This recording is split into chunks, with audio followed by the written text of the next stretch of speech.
Amosini misawa janeno mar Kala TV kamora mora mointiere ka ageno ni odichieng mari mar Jumapil no chakore yunindo makare kendo weekend mari be dhi yunindo maber. Odichieng makawuono ni endi tarike na 15 dwe no mar 2 higa mar 2026 kidieny mar diero odiochieng sa en kanyo sa 7 arwakini machiegni e winjo weche manyien ma ikoni gi lak sechegi. Weche manyien ikedo ni kodana Tracy Ouma. Jalup Ker Mathur Kaindi Ngire Abraham Kithure Kindiki ne otimo limbe mare kar chung'od bura nero ma Maragwa ma bende yudore e kaunti nero ma Murang'a kama bende ne odhi chuoyo wang'e e chenro mag gero apaya ma bende dhi nyime e kaunti no endo. E kinde ma bende ne oloso kanyo kod jodak ma e kaunti no, Kindiki ne owacho ni ok nyalo bedo e telo kuom higni 5 to gima gitimo en tij goyo siasa ka onge dongruok moro amora ma bende gitelo ne oganda jo Kenya.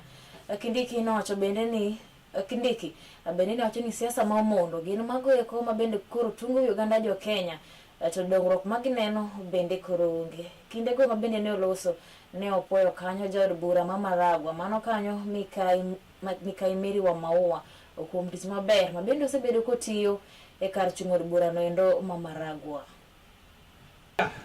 Kuna time ya siasa, kuna time ya kazi.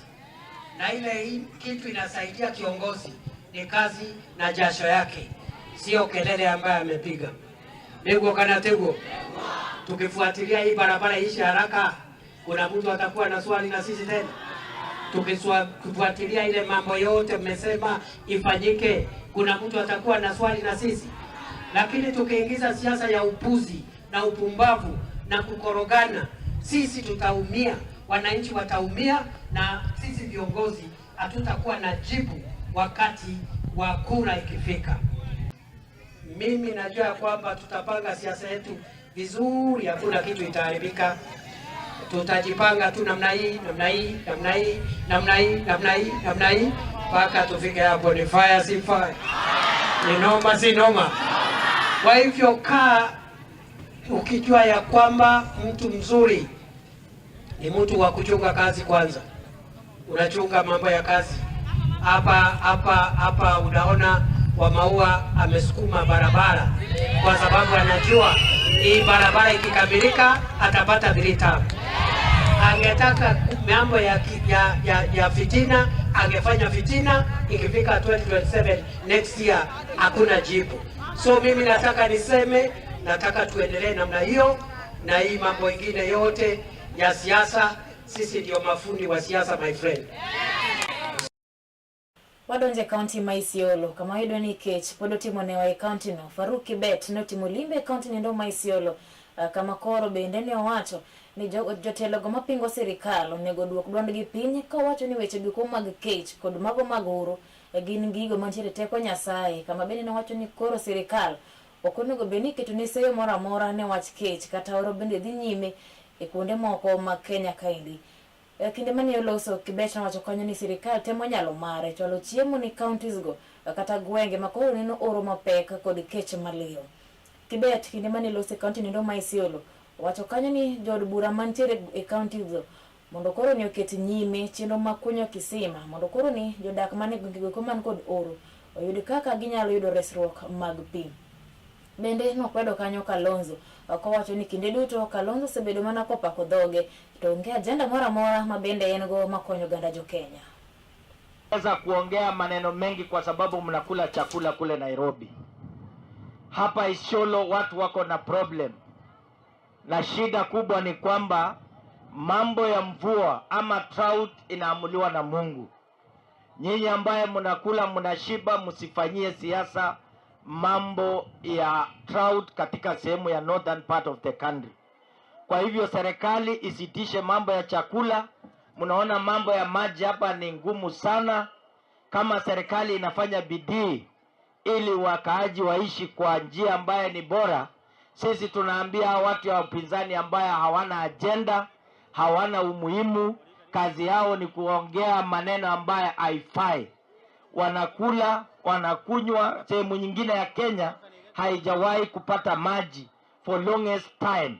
Hapa Isiolo nafikiri mambo ya maji ni ngumu sana. Ni kweli si kweli? Hawa watu wa upinzani kwa sababu hawana agenda, wanakashifu lolote ambaye serikali inafanya kusaidia Wakenya.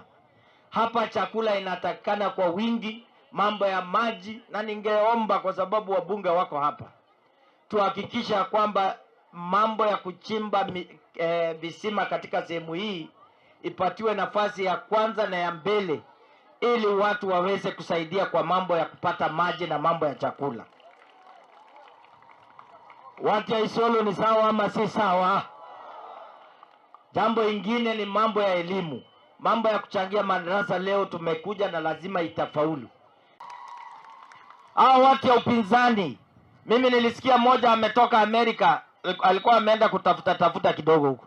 So alifika hapo Nairobi jana, nasikia okoa Kenya. Hii Kenya inaokolewa kweli? Wangesema okoa Kalonzo, si ati okoa Kenya. Ama nyinyi mnaona namna gani?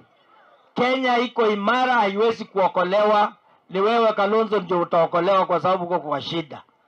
Kalonzo hako ama hayuko, anajiita United Opposition, hawana hata agenda, hawana kiongozi huko.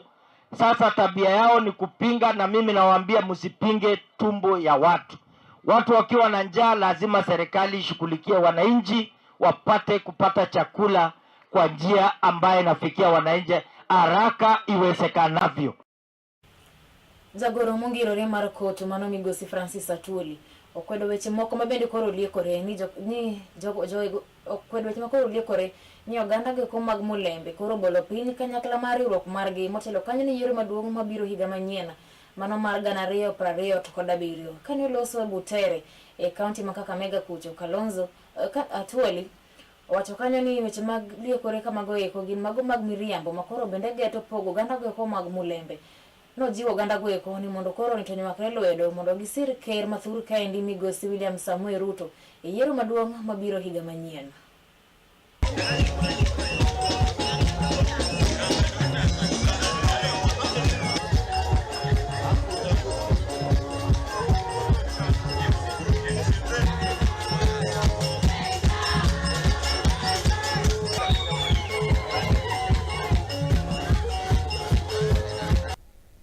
Na watu wengi mimi nataka kuambia wanaleta propaganda, na msisikie hiyo propaganda.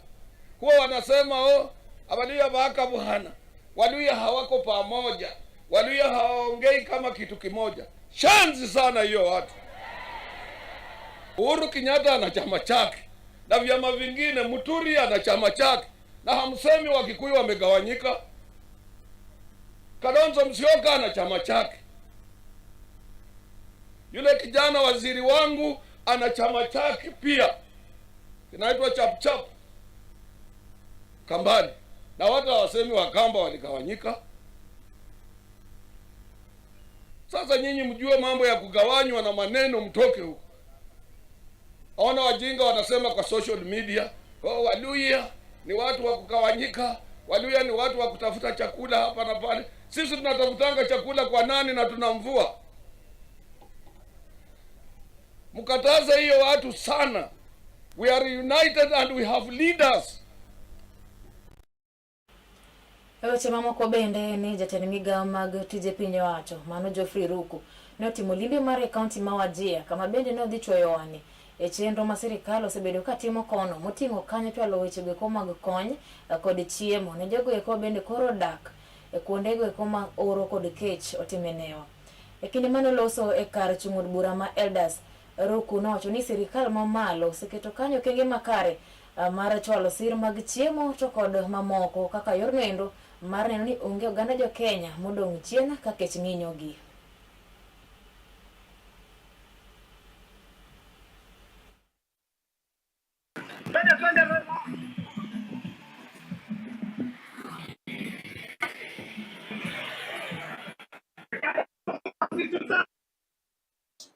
Kwa hivyo nimekuja siku ya leo kwa amri ya Mheshimiwa Rais, na akaniambia nilete maroli ya chakula, na ndio maroli unaona hapa nyuma yetu. Na ile amri nyingine kama serikali tunatoa ni kwamba hii chakula si ya matajiri. Unajua hapa pia Elders kuna matajiri kadhaa. Si ndio kweli hiyo? Hii chakula si ya matajiri wa hapa Elders. Hii chakula ni ya wale ambao ni wanyonge, wale ambao wanakumbwa na kiangazi, ni ya mama ambao ni wajawazito, ni ya watoto wetu, ni ya kuhakikisha kwamba kuna chakula kutosha katika shule yetu, na vile kuhakikisha kwamba wale ambao wanahitaji chakula wanaipata. Kwa hivyo jameni, kwa sasa tuko katika town ya Eldas, lakini kuna jamii ambao wako 200 kilometers kutoka hapa na wanahitaji chakula. Kwa hivyo ni jukumu ya county commissioner pamoja na timu yake, deputy county commissioner na chiefs na assistant chiefs na vile vile county disaster management committee, mukae chini muangalie vile hiyo chakula itaweza kufika 200 kilometers from here. Juu tunaleta chakula hapa kwa county commissioner ama kwa deputy county commissioner, chakula inaenea kilomita 10, kilomita 20, lakini wale wanahitaji chakula zaidi ambao wako na manyata yao huko 150 kilometers wanakosa chakula. Kwa hivyo kama serikali tunatoa wito ya kwamba chakula iweze kufika kwa wale wote ambao wako ndani katika vijiji, ili kusije kukapatikana Mkenya yeyote ambaye atapoteza maisha yake kwa ukosefu ya chakula. Kadhi nyimen kanyali bendeni kindeni endi makoro weche mag sero mbulu ne yiero maduong' mabiro higa manyien koro osechakore. Governors kotene gi kanya kod jatelo ma ochung' e duol mar kanyakla mar governors mathur kaendi mano kanyo Ahmed Abdullahi giwacho kanyo ni winjore koro ketnegi omenda maromo kanyo bilion 534 e hiko omenda mar 2026 2027. Governors go wacho ni omenda makamano eko dhi konyogi e chwalo dongruoge mopogore opogore kata bende tieko dongruoge ma bende ne gisechako manyaka gie sani moko kuomgi pok otieko.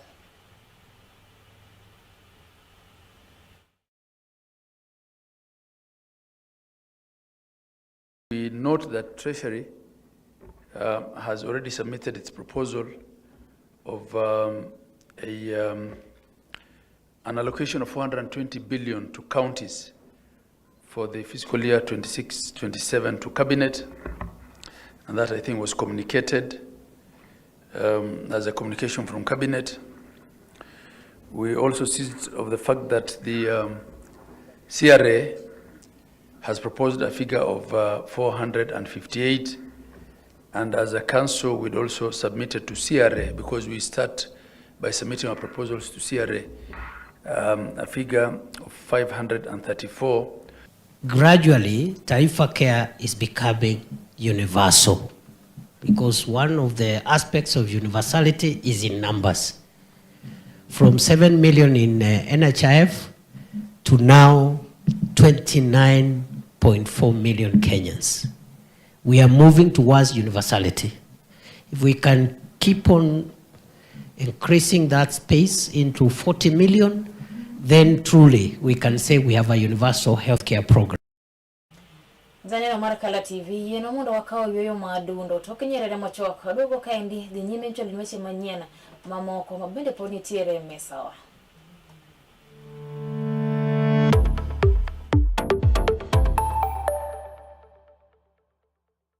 It's enough to make a grown man cry, but not this man. Get back in there, Tia. Tok yudo thuolo mar ng'eyo mathoth kowuok kuom jopuonjewa e sikunde ka iduogo pacho, warwaki kod chenro mamit molosi mana ne in iwuon mar kweyo pachi kaka nyathi. Chenro mar bang' sikul chakore saa 10:30 mamidhiambo nyaka saa 11 mamidhiambo, kama iyude sigana, wende manyasani kaachiel kod machon, kaachiel kod miel motimo cathedral ma bende mori kaka nyathi. Bang' skul, chenro manigi mor lilo ne nyithindo duto. Kala TV, machiegni pacho ma e odwa.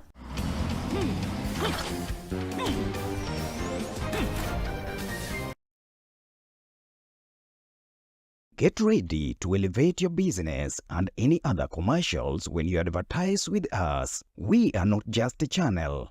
We are your gateway to the peak, for we give you the precision and desire to your commercials.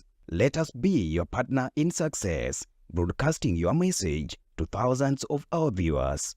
Contact Color TV today and let's make the magic together.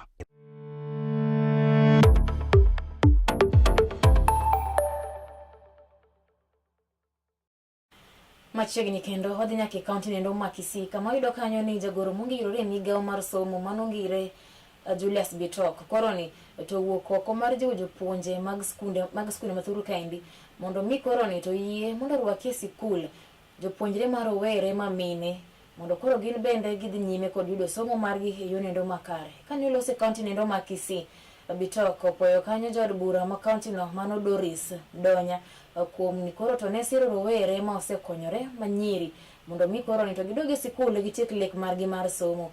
Ka bende moko kuom rowere go nochwalnegi omenda mondo mi koro gichak godo ohala kaka yo nendo mar neno ni giyudo konyruok e ngimagi mapile ka pile. Wanafanya arbitration, mnakuja mnatafuta arbiter, mnakubaliana, mnasema hii kesi tuongee nyumbani, tupeane mbuzi, tupeane ng'ombe na mtoto at the end of the day anaumia. La mwisho, mtoto mwenye amekuwa defiled, wacha kuambia shame on you. Shame on you should be on that person who has defiled.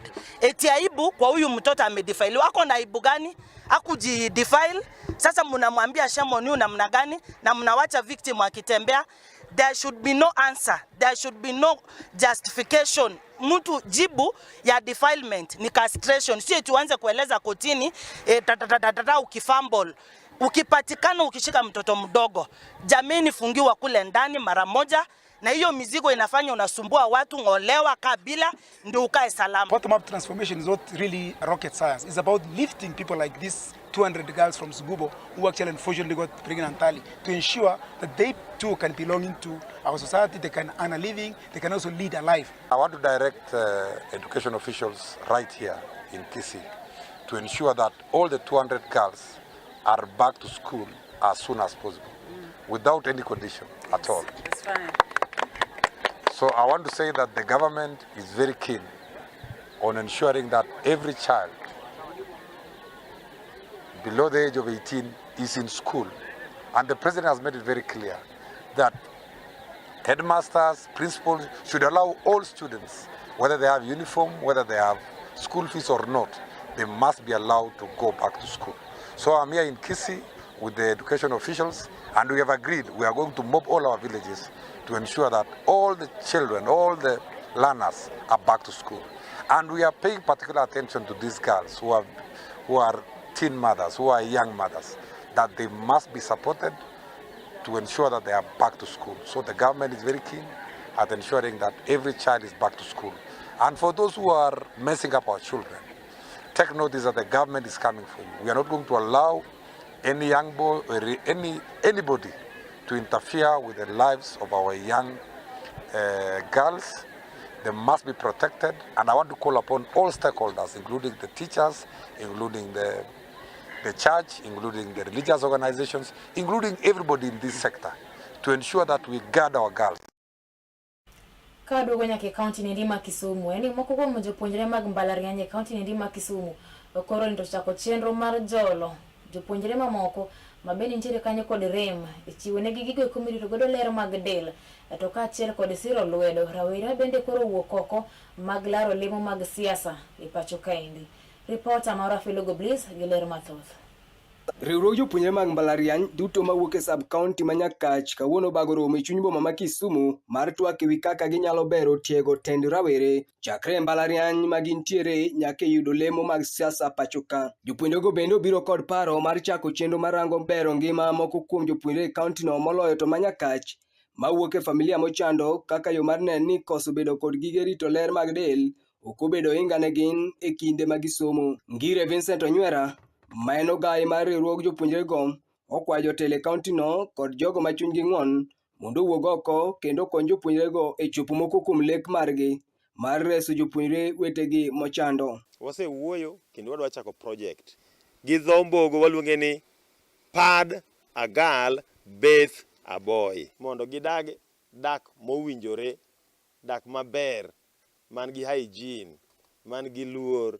Emomiyo wadwa ni mondo wa invite stakeholders te man Kisumo ka, kata manie national government, kata mantiere private sector, kata pinje mag wagunda mondo support project ni. Mano e gima nyithi university ma an mano gae margi wadwa ni mondo watim. Korka kore, apisa motelo ne weche mag somo e kaunti no ma Kisumu, Migosi Bonvince Ocheng, ojiwo jotelo mondo rang malong'o moko kuom rem ma jopuonjre go ni godo e gwenge ma giwuoke kendo gichung' kodgi. Ka en owuon osingo mar siro chenro mag jopuonjre mag mbalariany en ni jopuonjre go mawuok e familia mochande kaunti no oyudo lwasi makare mar dhi nyime gi somo. Koro wabiro kaeri mondo mi watwagi to moloyo mondo wang'iyane to gweng' chienwa kama waecha. Tang'o ma wanyalo timo e sama sani nieri mondo mi gik moko obed makare. King'iyo kata mana Nyakach kuma chande, rowere mang'eny gi nyithindo mang'eny wuok kuonde ma vulnerable. So we want this to continue mondo mi waneni to wanyalo loko gweng' kuma wae machal nade. Romo no mabende oyuore gi mana en jatend jopuonjre e mbalariany ma Maseno, Migosi Kevin Omolo, molap dhoge geto kom mar MCA ma Milimani e kaunti no nopako riwruok motegno mar jopuonjre go kendo jiwo jotelo kaachiel gi jolony mawuok Nyakach mondo mak motegno riwruok mar jopuonjre go ne neno ni lek margi onyago olemo ne oganda ma Nyakach. Tek yudo rowere mariwore pile kod pile mabed gi gimoro maber. To mae okwongo timore kendo en organization mosebedo strong e Kisumu County ka mosepango a lot of things. Mana pil manyalo kwayo jonyakach duto gi ten jonyakach ni gimoluare odu mane giri ma oseluare odun kaka jotelo manyakach bedure forefront mar support rowere gi, bedure forefront mar chungi this organization nikech gise show to the whole nation, gise show to oganda luo, gise show to rowere wetewa ni gimoro amora nyalore kochake gi paro maler kod paro maleo. Kinde no bende Migosi Bonvince oyango ber manitiere i tend rawere kojiwo gi mondo koro ni giwuog oko kar rombgi kendo gisir rawere mosewuok ne laro kombe mag siasa. Wadwa ni mondo rowere mondo lead wa to the next level gikaw telo nieri mondo gin bende gi guide kaka telo. Adwa kwayo ni through riwruok nieri wadhi to watudre bende gi rowere moko kuonde kamoro amora ma gintie to wakaw kura to kochopo 2027 to wago ombulu e yo makare. Korka korgi to jopuonjre go otieko ka gilero ber ma chenro no dhi kelo ne jogweng' ma Nyakach ka gikwayo sir kuom jotendgi. Bende ne giyango chung' margi motegno ne rakore kod moko kuom josiasa mosewuok e laro kombe mag siasa. Adhiambo, I'm the current Gender Director Affairs of the NUSA Executive 2026 and we wish to call on the well-wishers, supporters and everyone within the country who will wish to support us to implement this project. Our induction today or the retreat is meant to help and to encourage our youths to come out in numbers, go and get this representation of the youths. Kawoke county ni Kisumu wadhi nyaka county ma Siaya kama oyudo kanyo ni sirikand county no koro riwore kod migawo moro mar piny owacho eneno ni weche go mag pur bedo maber e county nendo ma Siaya. E chenro mar tego jopur ne obagi e kar chung' od bura magema kama koro jopur jiwo mondo donje pur mar soya ka soya en cham matimo maber kendo bende no nwang'e ni ober kod ngima oganda. Ani luonga David Olale, Ward Agricultural Officer North Game. Koro odiochieng' ma kawuono ni to obiro neno jo Sirembe Asahi sub-location. Wa promote under Floka project, wa promote soybean husbandry. Kotudre gi Department mar Climate Change gi Department mar Agriculture. Wakonyo jo Sirembe, wapuonjo gi kaka ginyalo pidho soya, kaka ginyalo uso soya kod kaka soya nyalo konyo gi rito lowo e yo manyasani. Koro kodhi ma Flock okelo nigi iluongo ni SB19 en kodhi maber ahinya mabo konyogi mondo girit lowo e kindegi mabiro kata mana masani manyalo konyogi gi anyuolagi. To moloyo kabisa watemo mondo promote agriculture for sustainability to kabisa kaka Department mar Agriculture mondo wakony jopur mondo kik bed ni gitegemea kony moro amora mowuok kuom ng'ato but gitegemea kigin e yor pur nikech waseyudo ni pur mar soya nigo ohala kendo wapuonjre kodgi magiyie ni soya ohingo pur moro amora kaluwore gi gik mang'eny ma soya kelo e kit ngimagi. Soya inyalo losgo chiemo mopogore opogore. Inyalo use ni kambe mopogore opogore maloso go chiemb gwen. Inyalo use ni kambe mopogore opogore maloso go kata chiemo ma gichamo, kata mana kata mana chiemo mipidho go nyithindo, nutrition mar infants. Gikanyo mar soya nitiere kata mana North Game, Bombe Farm giloso chiemb gwen, to gi encourage mondo farmers especially mawuok North Game bed ni gipuro gikelo soya moromo, nikech demand nitie. Kata mana kopogre gi mago, county government ma Siaya under the school feeding ECD school feeding program kaoga soya kuom jopur ma within Siaya, nikech gi prioritize mondo gi promote jopur mawuok Siaya. It is advisable to plant something else that nyalo tieko mayonge puothi. Ochayo oro. Sasa kore momiyo we are advocating or we are promoting soya bean to be planted if our farms are already doing that. Giko weche manyien kidenyendi mar diero odiochieng' taneno mar Kala TV kikidhi mabor imedo mana kete wang' jowi mari mar Kala kama bende chenro mamoko mamoro chunyi biro ni kanyo to ok dakika machuok. Weche manyien gi nikelo ni kod Anna Tracy Ouma.